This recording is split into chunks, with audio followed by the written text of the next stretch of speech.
All right, good morning, everybody. Today it is it's a beautiful day down here in the Keys, and I've got kind of the calm between the storms today. I just dropped off my boys after being down here fishing with me for 3 days, and I've got a group coming in today to fish for the next few days.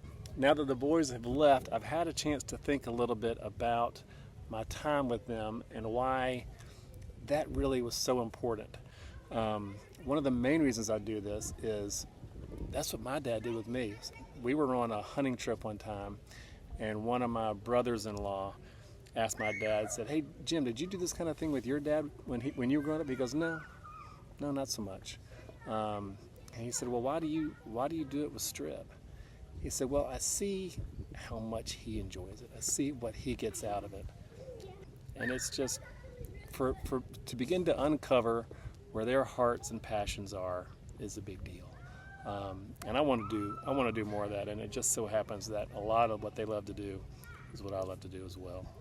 Time at home with kids, with family, that's about the most important thing you can do, but also time to get away with them. It doesn't have to be the Keys. It doesn't have to be extravagant as this. It can be more extravagant, but time away with them is just so great because it gets you into a different rhythm, gets you out of your routine, gets you doing something different that's fun, that's just kind of off the beaten path a little bit. I want to get time with my kids, especially as they're getting older, and my time with them is beginning to run short.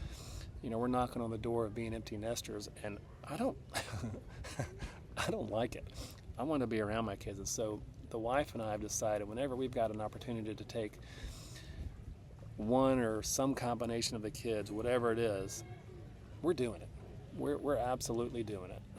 And you know, my dad and I did a lot of really neat things together. When he was sick with cancer, he and I had a trip we'd always wanted to do together, which is go up to Alaska and fish. And we were able to do that that summer before he died. And those are some of the most special memories that I've got, especially of him. Being down here with my boys last week had me really thinking about how I gauge my guides, because I'm down here looking at them through the lens of, okay, are they competent? Are they fishy? Do they know what they're doing? Are they relational? Are they good with people? Can they carry on a conversation? Can they overdo the conversation? And as we were talking about the two backcountry guides they're both great, both competent, both awesome. But one of them's a little bit more serious. One of them's a little bit more fun. And my boy's like, yeah, we really liked the one who was a little bit more irreverent in his joke telling and language, but he was more fun. And it changes how I think about my guides sometimes, because I can get too deep into professionalism and being serious about it because it's a business, right? But it's fun. And I got to remember that. My boys help me keep that kind of front and center sometimes.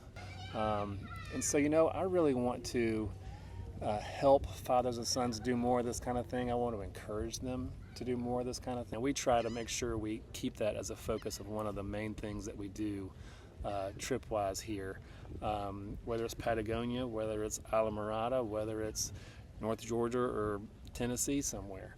It doesn't have to be extravagant. You can hop in your car and go. But to get out of the normal everyday pace of things, get out of your normal routine and begin to find what your kids like to do, whether it's hunting, fishing, skiing, going for a hike, whatever it is, go do more of that. And if we can help, we'd love to.